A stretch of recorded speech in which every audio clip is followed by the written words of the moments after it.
we are 9 days into the government shutdown, and Trump is blaming the Democrats, even though it's a two-party process. And one party isn't showing up. Right.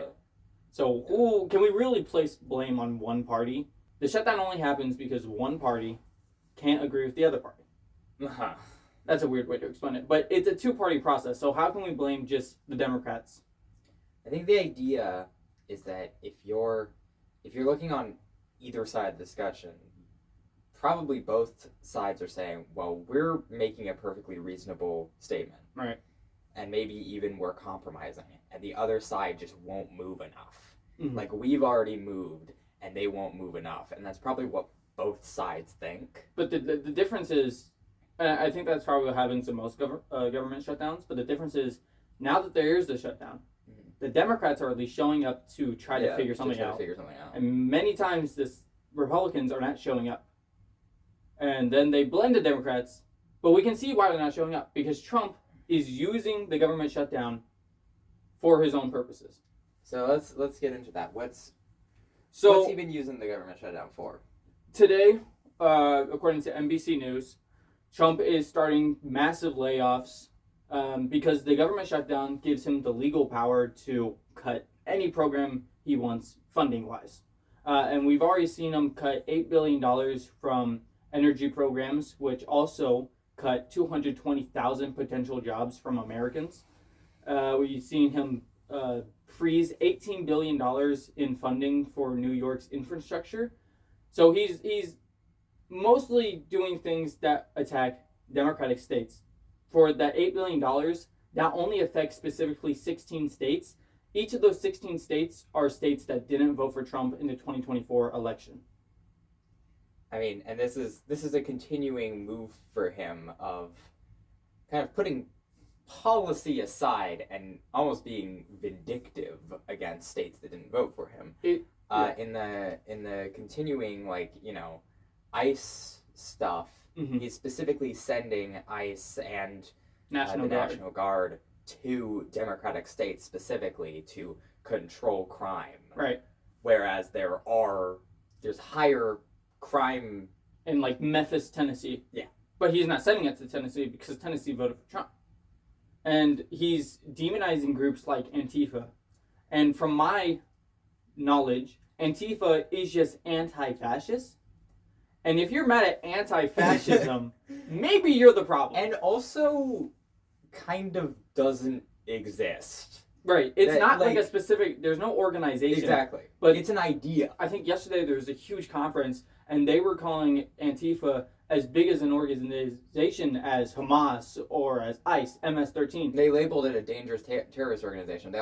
They said that it's an organization that's been going on for the past 100 years, and then also said that they had a lead on catching one of its founders. How much you want to bet that founder is like a Democrat?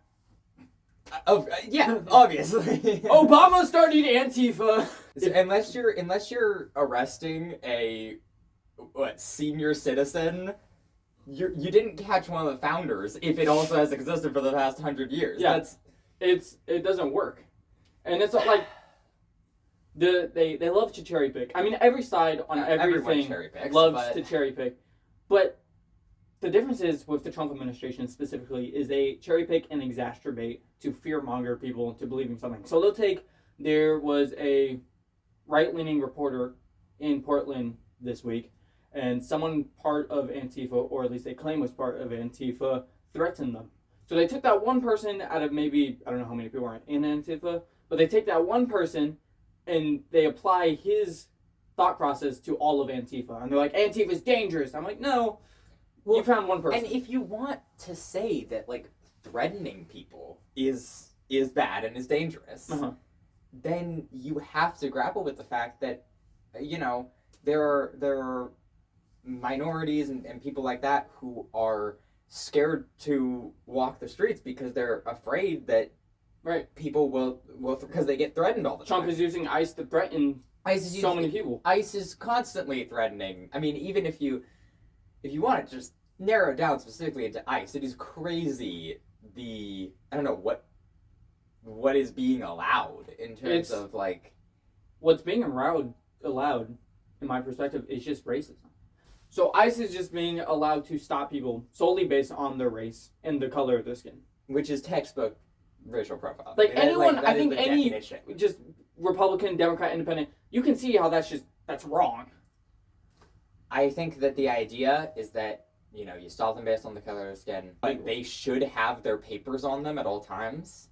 And they should have proof of... In the Constitution, it says that people are not allowed to just search you. But the Supreme Court is ruling that they are. Yeah. And their argument is like, oh, well, if you're a citizen, you have no reason to be scared. Which is the class... I mean, police intimidation tactics go back a long time, especially for minorities, about the idea that you should just allow police to search your vehicle or search your person or whatever, because if you're innocent, then you have nothing to fear. But the problem is, that's not true when you apply racism. Yeah. And a lot of our police systems in America were first created to catch slaves. So when you have something on a foundation of racism, then you can't throw in those arguments of, oh, as long as you're a good citizen, you're okay. No, because this is built on racism. Yeah. So if you're the wrong color, you're not okay, even if you are okay. And I mean, even if you end up, you know, being able to prove your identification, prove that you're a legal citizen, whatever, that's not going to stop them from like roughing you up first. And the problem is they don't have a system. They don't have a system. They're basically rogue agents. They'll come in and they'll make you prove your identity, and you're gonna get roughed up. But there have been many cases where people prove their identity and then they go away. Okay, but they don't take your name down, take a picture, or make sure to tell their people that you are a citizen. And there has been multiple encounters where people get tackled and racially profiled for a second, third time. And this is the thing. I mean, the true, I think the heart of it, the thing that makes it so scary and so dystopian, is that you know that this is almost reminiscent of like the Red Scare, when people could have their entire lives destroyed just by accusations that they were communist. Mm-hmm. Except instead of being based on just I don't like that person, and mostly being societal, you know, falling. This is actual, like, physical harassment that is happening to a specific population of the country, and that's Hispanic people. I mean, people or even people that just look Hispanic. And I think the Red Scare is something I'm glad you brought it up, because it also has very many similarities to how demonized people on the left. You're whatever you do, you're a left-wing communist extremist. Yeah. Just like how it was, if I don't like you, you're just a communist. Yeah. Is that depending on how you look, or your sex, or whatever, no matter what your actual policies are, right, you get labeled as, like, a communist, or as woke, or as far left. Even, I mean, looking back at our most recent presidential election, if you actually look at it, Kamala Harris's policies were not they were pretty groundbreaking. They were more conservative than they were left. She dodged questions about Palestine and whether or not we would kind of move ourselves away from Israel. She dodged those questions. She dodged questions about transgender rights. Yep. And she mostly talked about the border and gun control. And she talked a lot about, like, improving the military and like improving Homeland Security. And we're referencing, at least I am, a video by FD Documentaries. Great video. You should check it out. In that documentary, he points out that there was a poll taken, not based on the name of Kamala or Trump, but just on their policies. And 57%, including Republicans, said that Kamala's policies were better. Yet the only difference was they didn't know it was Kamala's policies. Yeah. And that's where you have the discussion about whether politics has become less about policies and more about identity and personality. This is the question of identity politics, where were Kamala's actual policies more like, most people would say she was like center right on like a political compass. And that applies to a lot of Democrats in the United States, because the United States is just a more right-leaning country currently. But because she's a black woman, the assumption is that she's woke. Right. Because that's black women have to be woke. It doesn't matter what they actually say. Right. And it's, and I guess I can understand that. And it almost feels kind of like a self-report, because if you are a Republican who feels subconsciously that black people and women have to be woke or have to be on the left, why do you feel like they have to be on the left? Is it because what you believe is fundamentally Why do you feel like against they them? have to be against you? Yeah. It just means you're against them. Yeah. And it's... And I mean, you could say it's because they feel like black people are always, like, against them or whatever, but they're against you because you're racist. I mean, we can just look at the statistics of Kamala's... How many people voted for Kamala. She got 7 million less votes than Biden. But if we look at the swing states, she did better when it came to minorities. But the majority of the people she lost were white suburban men. They showed up for Biden, a white man, with similar policies, but they wouldn't show up for the colored woman. For arguably more radical policies. I mean, for more right-wing policies. Biden was very... His entire platform was that he wasn't Trump.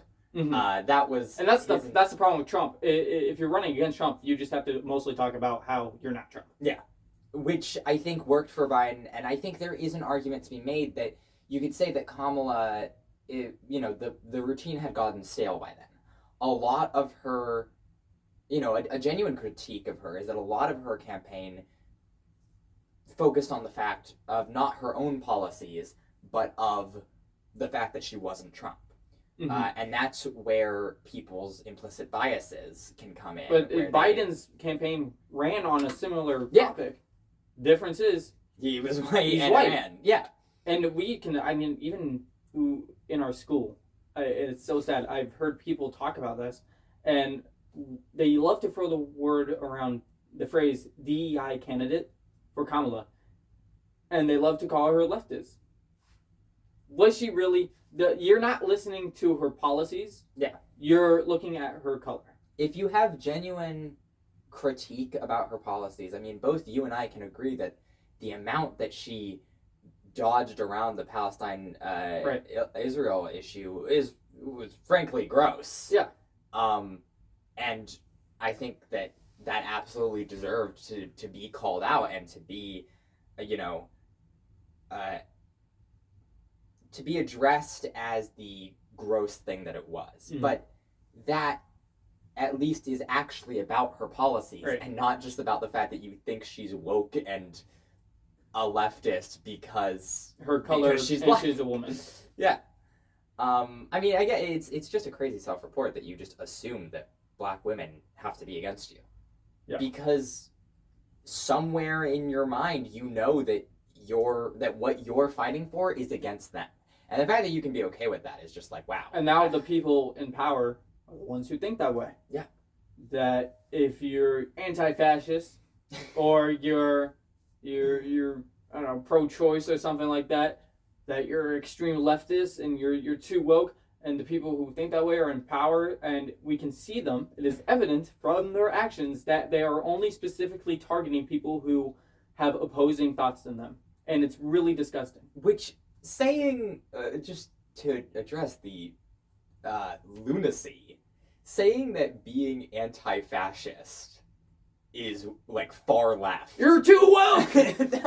You don't want me to be a dictator? You're too woke!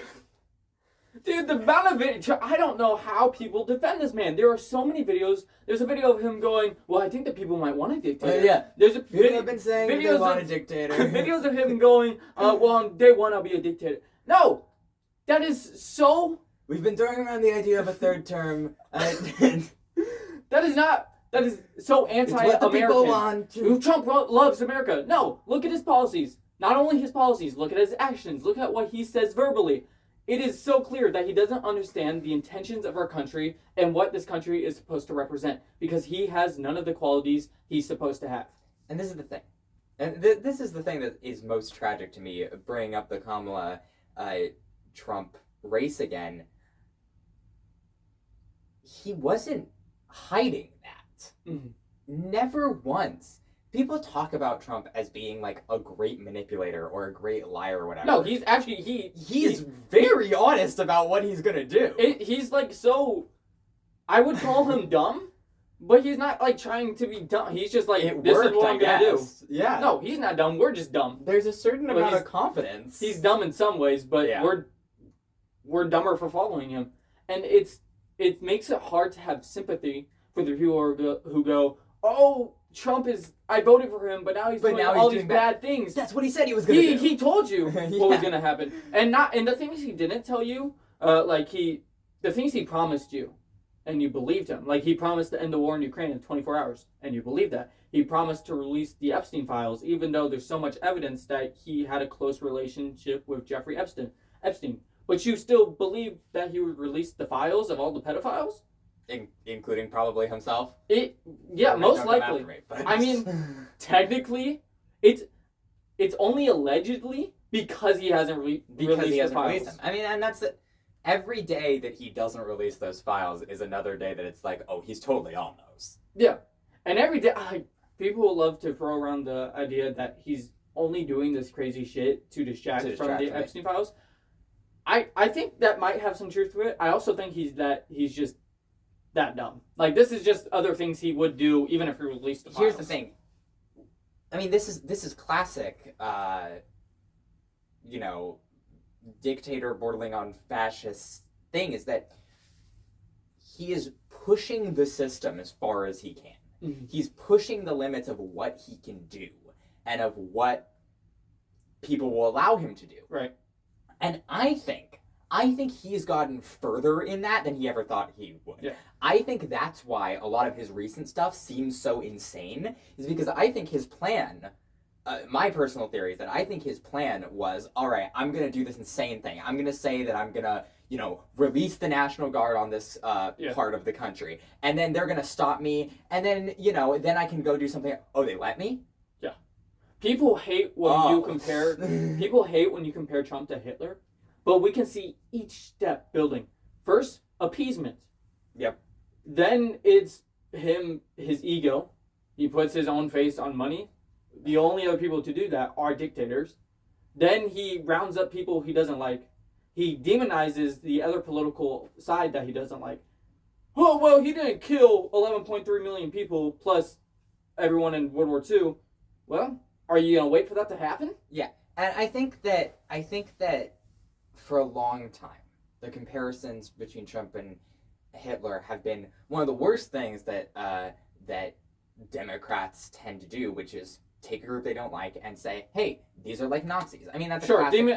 And I think every side does it. I think for a long time that has been a bad thing.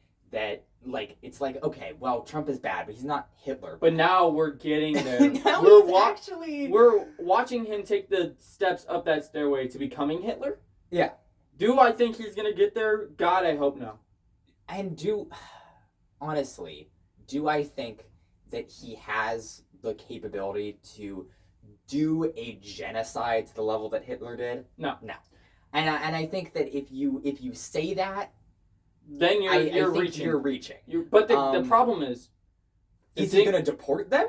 Yeah. The problem is, even if he doesn't do a genocide as blatant as Hitler's genocide, even if it isn't America itself gathering up illegal immigrants and just holding them forever, which we're kind of doing, but not to like a Holocaust degree. Yeah. Even if it's not as blatant as Hitler's, we're still doing it to a degree with Gaza. We are sitting by and we let 70,000 Palestinians get killed. And they're like, well, it was a war. No. Let's look at the numbers. 70,000 Palestinians were killed. That's just the innocent civilians. That's not even including how many of Hamas militants were killed. 70,000 Palestinians. Let's look at how much Israel has lost. 913 militants plus 900 or 1,200 civilians. Israel has lost 2,100 people, which I'm sorry for that. But they've, in return, killed 70,000 people plus Hamas. It was not a war, it's a genocide. And we can see through their plans of what they hope to do, Trump would like to build his own personal buildings on Gaza. I feel like it's been a while that people have forgotten that Trump Gaza video that he released. It's still something he's talking about. He wants to exploit a war-torn country. He wants to exploit the fact that people got genocided. Yeah. He wants to explore a war-torn country that he helped create. Yeah.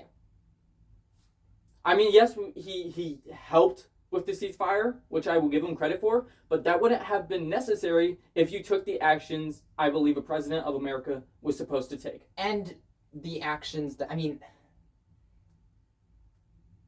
as much as you can be like, okay, you helped with a ceasefire there, the Ukraine and Russia conflict is still going on. Right. Which is like, that was like a day one promise. I think Trump takes power he doesn't have, and he gives it to himself, and then he takes the power that he does have, and he doesn't use it. Or he gives it to other people. Sure. And the truth is, we have the most influence in the world right now. And if we don't use it for the right things, we're going to lose it, and then a country like China is going to take our place.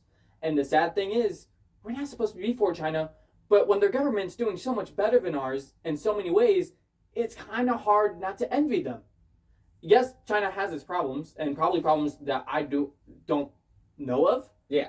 But I mean, if you think this government has problems with like authoritative China's. Yeah, I'm not saying they're better, but I'm saying, one, we're heading there. Yeah. Two, if we don't use what we have now, we're going to lose it. Yeah. The thing is, America has always stood as a champion, or has supposedly. It's supposed to. Stood as a champion for freedom, and that's been like our greatest asset on the world stage. We had a booming economy, we had a great workforce, very good military, and we for all intents and purposes, for the past 100-ish years, have tried to act as like a world peacekeeping as force. like a diplomat. As a diplomat, and help relations. During Now, World War I, that's what we tried to do. During World War II, that's what we tried to do until we were forced to go in. Yeah. Were there mistakes that were made? Yes. Let's. But we tried to take the position to help other people. And I think that America was respected for that in a certain sense. Yeah. America has always been seen as, you know, it's a country that I think a lot of other countries begrudgingly respect. Do I think that most other countries like love Americans? No. But you know, there's a certain sense that if shit is really hitting the fan, America's going to be there. America's going to be there. But with Trump, you can't count on that. We can't. And it's sad because even under the Biden administration, Gaza couldn't count on that. Yeah. And that is so sad to think that both of our huge political influences in America weren't there when a country needed us most. I mean, and the problem when the Gaza conflict started, there was some amount of like complexity there. Sure. And then because Israel was attacked first. Because Israel was attacked by first. And a terrorist organization. But the problem is you don't get attacked by a terrorist organization and decide that the entire like people need to be wiped out. That's not. It's taking something and making it something. It's not. It's like kind of what we did after 9/11. Exactly. We got attacked by Al Qaeda, and they were hiding in Afghanistan. So we said, okay, we're going to go into Afghanistan and take them out. And you know what? You could argue that we had the right to do that. And then they go, there's something going on in Iraq. They have weapons of mass destruction, which evidently they did not have. So we took something that you could argue that we had a right to do in Afghanistan, and we expanded that to the Middle East. And then you get into the bad shit that we did in the Middle East, and you say, you started in a point that could be respectable, and then you increased it to terribleness. And the unfortunate thing is that that's pretty much what Israel was doing. What it did, and it did it very quickly.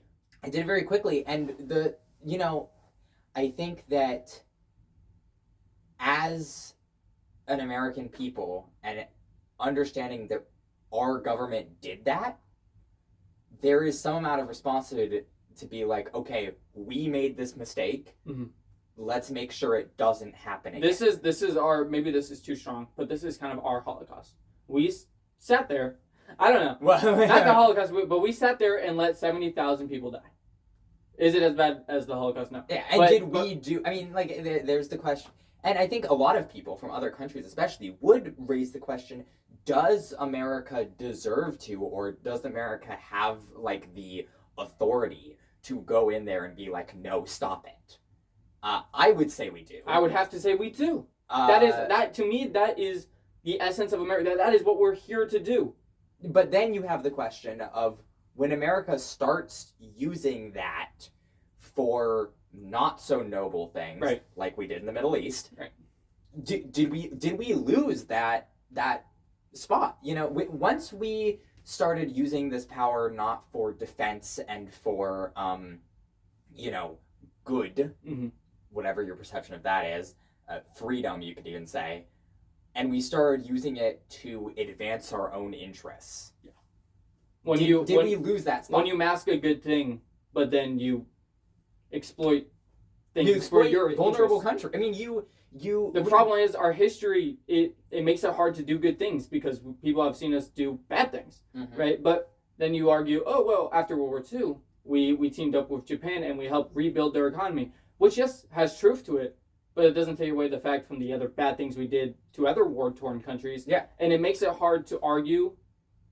It makes it hard for me to argue that we should stop Israel. Because other people's perspectives of us, they'll be like, huh, okay, so they're trying to stop Israel from killing so many people.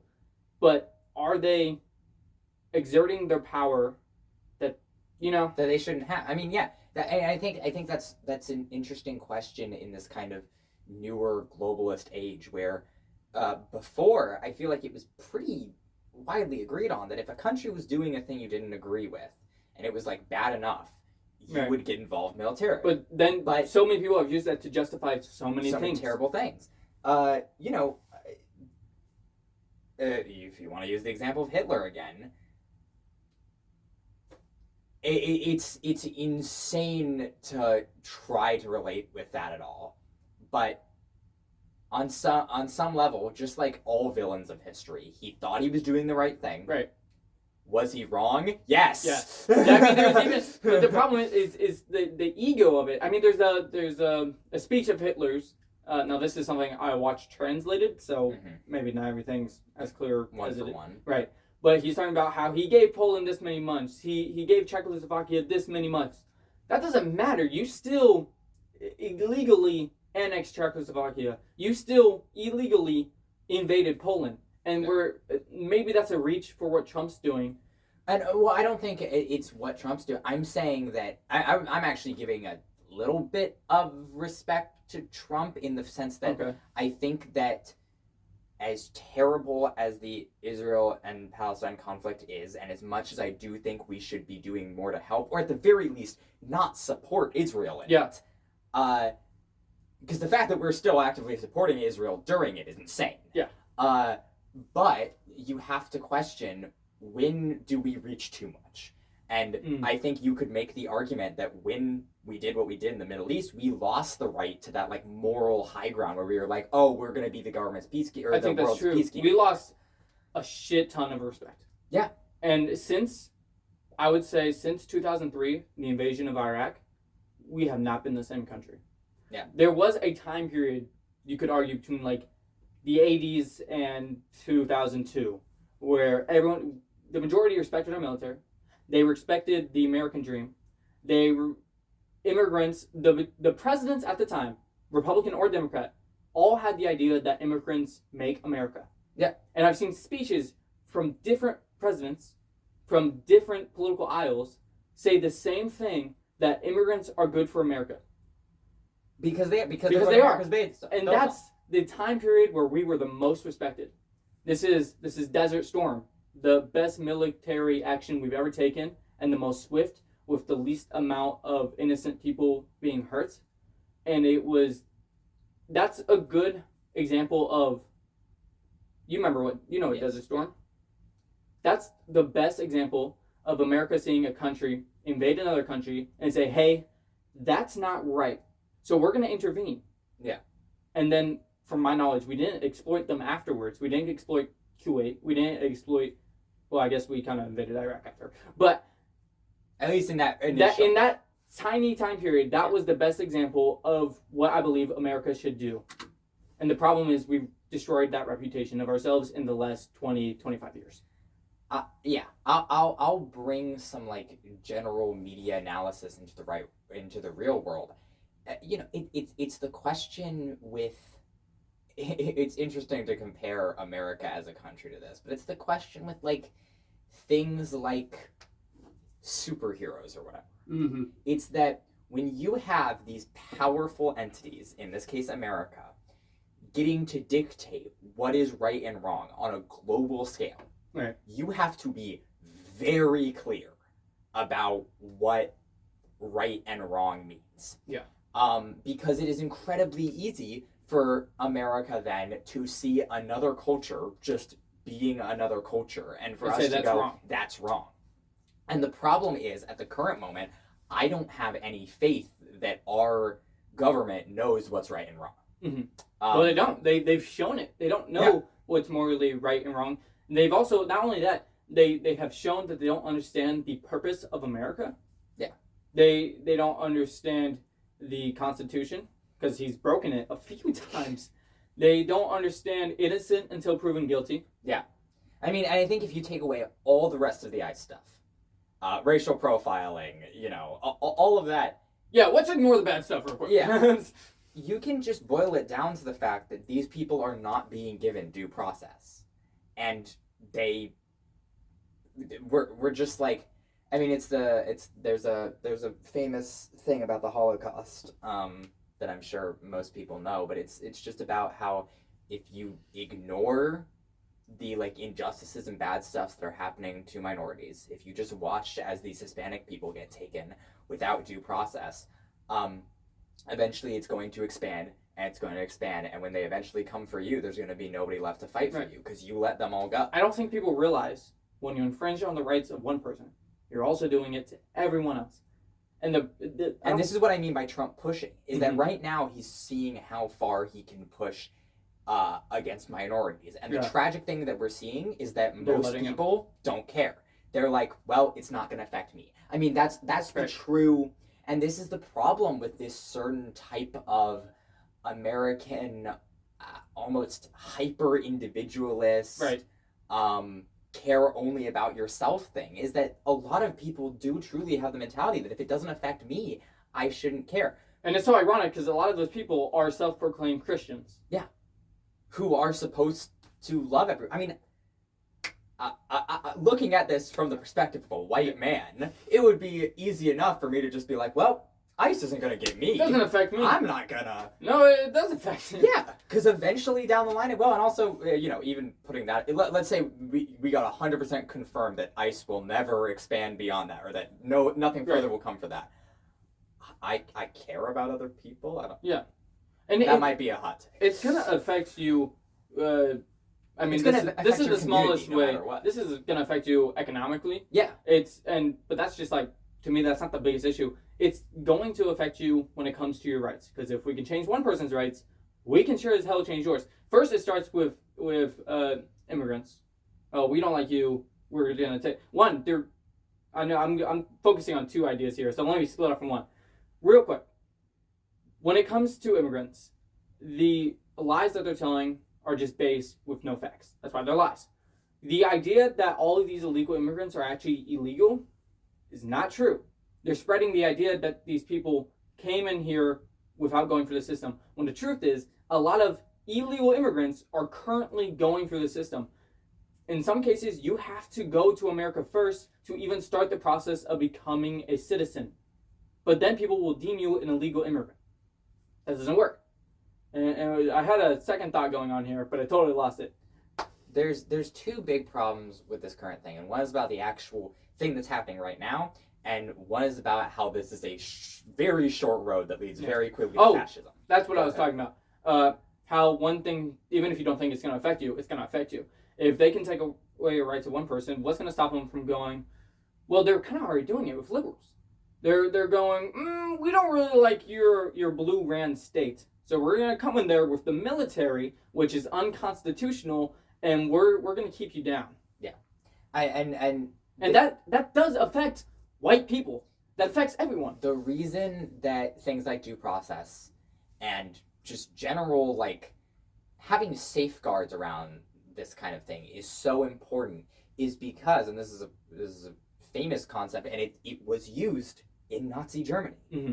is that if you brand someone as a criminal or you brand them as someone who doesn't get rights, then all you have to do is brand people who don't Right. don't agree with you, who oppose you, with that label, and then you can do whatever.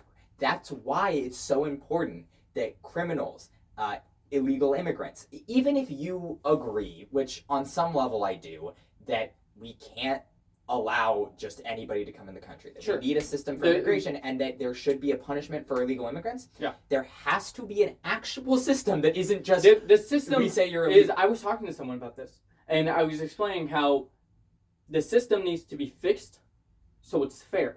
There is you can argue that a country is allowed to have a secure border. That's true. As a country, we need a secure border. But it needs to be ran by a system that is actually fair, because the person I was talking to was arguing, they're saying, yeah, that's true, but first we have to deal with these illegal immigrants before we can fix the system. And I'm saying, no, you've got yourself in a loop here, because the only way we can actually get rid of illegal immigrants is by fixing the system to do a mass integration to make them citizens. That's you want to get rid of illegal immigrants, fix the system, make the right ones citizens, and then the other ones you can jail up, deport. I'm talking about the other ones as in rapists, murderers. Which is going to be the honest, minority. is like that much. It's going to be... We're more... The administration is more focused on catching the minority of the minority rather than stopping gun violence, stopping school shootings. Yeah. Because one is happening by brown people and one's happening 52% by white people. And it's the deep-rooted racism in America that we can see in the 2024 election, that we can see right now, and it is terrible, and it's destroying our country. And if we don't stop it, we're going to be hit economically, we're going to be hit in our reputation, which we already have. This is what destroys our country. Demonizing people and getting rid of illegal immigrants. Yeah. And just like what you're saying, integration is so essential, because there is a really, really big issue, like fundamental, almost evil, with taking people who have been here 50 years when the immigration system was completely different, and when it was, I mean, there's an entire, like, what was it? I think it was like the 80s or 70s, where we basically were just like, hey, bunch of immigrants, come in here. We need workers. We need people. That's because, yes, it was kind of exploiting them, but it was like the idea of immigrants build America. Yeah. Yes, was it exploitive? Yeah, but... Yes, but now, I mean, you want to talk about exploitation, now, 50 years later, going, okay, we got all that out, now you're older, you have families and stuff. Get out! Get out of here. The problem is, the demonization of illegal immigrants comes from such a place of no facts. The idea, I mean, even arguments I've heard in Oregon of, oh, they're lazy.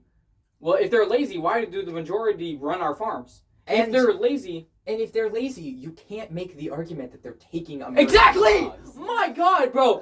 They're stealing our jobs, but they're also lazy bums. No! Also, is it stealing a job if it's the billionaire corporation giving it to people they know they can exploit? They know they can exploit. Why are you more mad at a billionaire than you are the illegal immigrant? Or more mad at the illegal immigrant than yeah. the Why billionaire. are you more mad at the illegal immigrant for taking your job rather than the billionaire corporation outsourcing your job, scamming you out of a job because they know they can exploit people who are desperate to make a better life for their family, who want to have the American dream? And that's the thing. We are taking the fact that these people are desperate and that these people want this American dream, this American lie that's been sold so heavily. They're running from countries that are genuinely dangerous to them every day. And we're either saying, okay, go back Yeah. there with no further thing. Or we're saying go to another country that you're not even from Yeah. to get locked up. It's like, it's so, you take something that you could argue, like, oh, we're going to deport you back to your country. You could argue we have the right to do that. But then you take it, and the administration has made it, oh, we're going to deport you to Uganda. You're not even from there. Yeah. What the fuck? And it's also, real quick, the another part of misinformation or a false argument people give is, oh, well, they don't want to pay taxes. No, the truth is, a lot of these illegal immigrants, especially ones who've been here for 7, 10, 20 years, have been paying taxes to their state so the state doesn't deport them. Yeah. They're already paying taxes. They're already working jobs. And a lot of them are paying taxes without getting the benefits. That Exactly. Paying tax. The whole reason that we pay taxes is so that we can get future benefits, so that we can help our community. And while these people are benefiting from like infrastructure, like roads and such, a lot of them aren't getting like actual personal tax benefits because they're not citizens. And people don't understand how much the system needs to be changed. Like when I say that, they're like, yeah, I agree. But you don't understand the problem. A lot of illegal immigrants, I don't think it's the majority, but a portion of illegal immigrants, come into the country and a immigration facility takes them in. Now these facilities are more like jail cells. A lot of states exploit that fact, and the more immigrants you have in a facility, the more money that facility makes. So people are trying to come in legally, but then they're getting treated like criminals. I mean, this is like, it's this is kind of funny. It's a problem with supply and demand.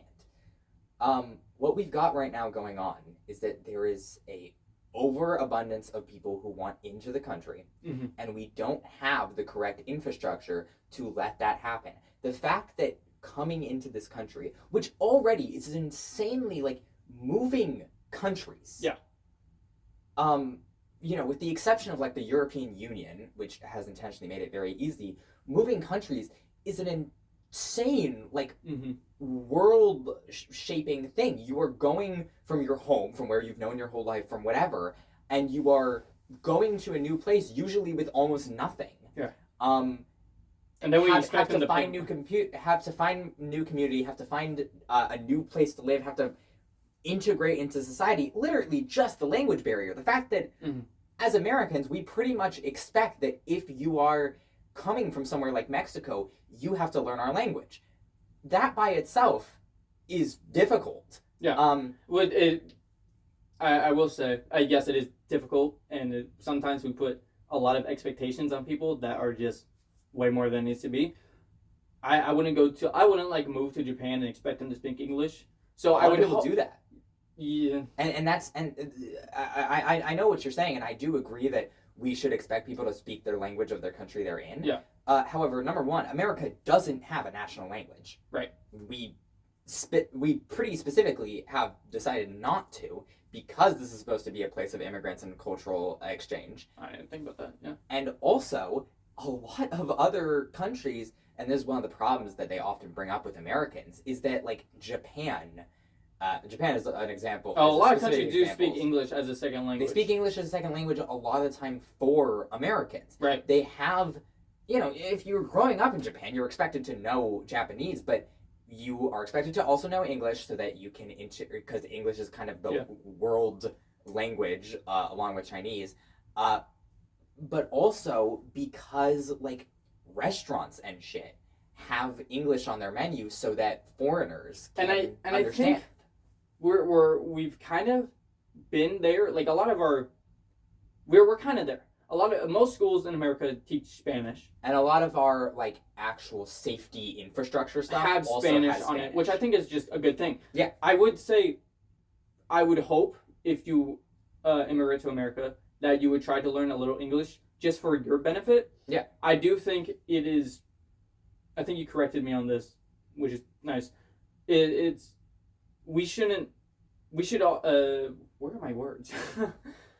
Yes, come to this country and for your benefit try to learn English, but we're not going to demonize you for not knowing English. Yeah, I mean this even goes back downstream to the fact that languages, that there's a lot of fear around other languages. Because the language is culture, and there's a lot of fear about other cultures. which is just racism. That's just racism. And the fact that America was built as, I mean, we've all been taught that America is supposed to be this cultural mixing pot. Yeah. And so the fact that we have fear towards other cultures is, like, it's so hypocritical. But back to the point I was actually trying to say is that there is all this work that goes into immigration. And then the actual process of immigration is this weird mixture of intense legal documentation and essentially a lottery. Yeah. Where sometimes you just won't be allowed in. And sometimes your approval process can take months. And it's like, and sometimes you get approved to come into the U.S., but you're not a citizen, and then ICE is going to deport you. And then it's just this, like, the fact that people want to be in this country, we should be providing the infrastructure for those people to get in. We are getting mad at the patriots who want to be Americans, who believe in this American dream despite all the terrible shit going on. They believe in this country, and we're turning them away. Yeah, and we're demonizing them, and we're saying that they're criminals and rapists and whatever. Right. Which is like the slim minority. Yeah. And those people, yeah, throw them out, lock them up. But the just like criminals and rapists from here. Yeah. But the mass majority of immigrants are trying to go through the legal system. They are going through the legal system. We demonize them, and then we call them illegal, and then we call them aliens, and we lock them up, and we deport them to countries they're not even from. And then we know what? You know what? We clap for Trump. It's so backwards. It's the opposite of everything this country is supposed to represent. It's so terrible. Yeah. All right. I don't know where we started. It started with Kamala. Got here. Yeah. Well, it started with shutdown. Let's circle back to the shutdown just for the close out. Yeah. Shutdown bad. Shutdown bad. I was very interested when looking at this article that it looks like he's cut funds from Homeland Security, which is. So we know Trump is going to attack the blue side, the right side. Which, by the way, yeah. You can tell that your side is in the right when the parts you're attacking are things like education, housing, health. I love Americans. That's why I'm cutting your education. No, so we know the attack on the Department of Education is something that's boggles my mind. We know Trump is going to attack the Democrats, but he's also cutting things like Homeland Security, which, to my knowledge, is part of the military. Trump loves the military, except for the fat gay guys. Apparently. God, that... Our military's too fat! I see all these fat generals, and it's a shame to our military. We got ICE agents walking around at like 300 pounds. I don't body shame. I don't body shame, but it's the hypocrisy of it. It's the hypocrisy that's funny. And sorry, circling back just for a hot second to the immigration thing. Yeah. The fact that we are spending as much money and effort as we are on ICE agents and not on like reformation. Mm-hmm. It would be cheaper to integrate. It would be cheaper. It would save us so much money in the long run if we fix our system now. And you talk about paying taxes. Well, that's a lot more taxes. Dude, and a lot of them already pay taxes. Yeah. If we deported every illegal immigrant, I think it would be $9.7 billion a year that we lose in revenue, and that would affect every state. And it's that's just revenue. That's not even labor that we're losing. Yeah. That's future revenue we're also losing. That's just the money we make from their taxes that they pay. $9.7 billion. Honestly, it's a small number comparatively, but we lose that. It would affect our GDP so hard. We lose that. It's the labor aspect that is huge, and that would destroy all of us. I mean, yeah, the uncomfortable truth is that, just like what you were talking about with the exploitation, the immigrants, and this is, the problem is that this is a bad thing. Yeah, the bad thing is our country needs to exploit immigrants to survive. Which, I don't know if it does. The thing is, we need to take those immigrants, we need to integrate them, and we need to go, okay, keep working, let's pay you livable wages maybe. Also, possibly our livable wages in like 25 states is $7.25 an hour. That's like maybe $2 more. Oh, but the billionaires won't be able to afford another yacht. And this is all downstream from like trickle down economics, which we know doesn't work. It has been proven doesn't work. The monetary how much money people have comparatively is so little compared to these billionaires. Right now, we've got unemployment's relatively low right now, but it's slowly going up while inflation is also going up at the same time. The problem is unemployment, even if it's at a okay number, that's not factoring in people. That doesn't mean they're housed. And that doesn't. The problem with our unemployment right now is that if you're working a minimum wage job, you can't support yourself. No, $7.25 is fucking nothing. And even those people that are able to say they're employed, that doesn't mean that they're like able to live, let alone be happy. I mean, sure, whatever. They can buy their schmeckle of food and barely afford rent, but like this week for entertainment, I bought a Tootsie Roll. Yeah, that was my fun. That was my treat. That was my treat for the year. Yeah, whatever. It's the fact that we have so many people that are just barely staying above. 66% of Americans are living paycheck to paycheck. Yeah, 66%. And you know what? That means a lot of those Americans voted for a man who's about to make it a lot worse for them. Yeah. I haven't read it yet, and I probably should have. But the IRS just put out a statement about how the big beautiful bill is going to affect this year's taxes. And I think the number this isn't coming from the thing I need to read, but the number I saw earlier was that everyone's taxes were probably going to go up around $2,100. Yeah. Well, the big beautiful bill's big thing, pun intended, was that it was providing more tax cuts to the upper like 10%. And I don't think it's not even necessarily just from the household income he's cutting from the majority of Americans. It's also just the economy he's creating for Americans. And if we look specifically at healthcare, he's cutting Medicaid for 11.8 million people by the year 2030. I don't think he understands that if people are not insured by Medicaid, hospitals will legally have to pay out of pocket for their emergency procedures, which will end up either hospitals will front the bill, which will put them in debt, which we've seen over 200 hospitals close since RFK Jr. took as health secretary. So either the hospitals will go into debt and potentially close down, which is way worse for communities, or they will flip that bill and put it into the consumers. And you will end up paying more money than we already do for procedures. Mm-hmm. So it's not just how he's affecting each household with his big beautiful bill. It's just the economy he's creating in general. What he's doing is it's classic manipulation tactics. He's creating an economy that is bad for the working class, and then he is acting as though he is going to fix that economy. Yeah.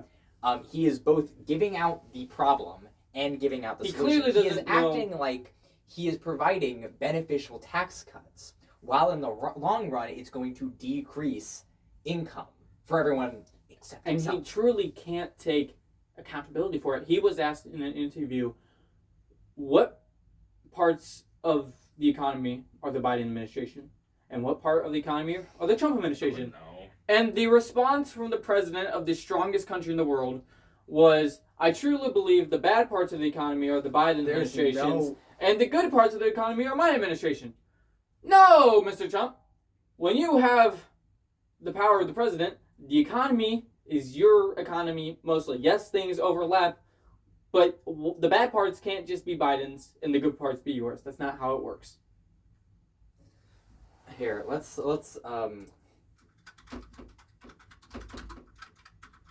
I think it's 2.2. It's higher. Is it higher? 4 point something. Oh shit! Yeah. Slight increase. So unemployment's at 4.3%. Is that including what I immigrants? am curious about is what? That's 17.5 million people, maybe. Right when 2025 started, we had a dip, and since then, it's been creeping up. Right there, you can see the start of 2025. When did Trump take office? January 20th, 2025. Okay.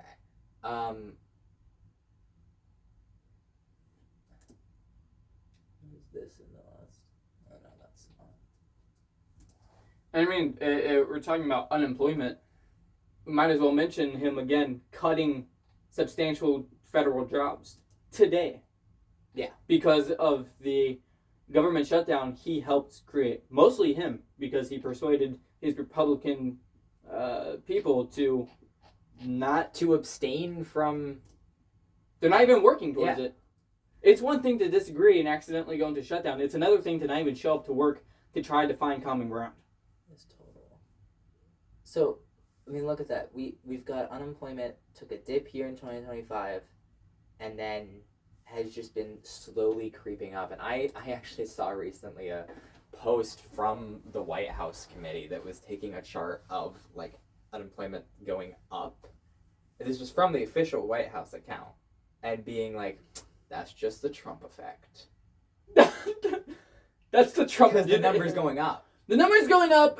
Unemployment is actually a good thing now. Remember, number go up. Number go up. That's good. Inflation. Didn't he actually say something about how like all the numbers will be going up? We're the hottest country. What the fuck does that mean? How? Yeah, global warming speaking, we might be the hottest country. This was an extreme debate. It was. Yeah, we debated hard. There was hard fought. There was maybe like the slightest thing we disagreed on for like 2 minutes. You're stupid and ugly. I hate my opponent. I love Jesus. I love Jesus. I hate 6 months later, I hate my opponent. I have no love for my opponent. Respect to Charlie, but Charlie Kirk's I wife hate my was talking about, this is everything Charlie Kirk standing for. Stood. Have a great day, guys. Have a great day.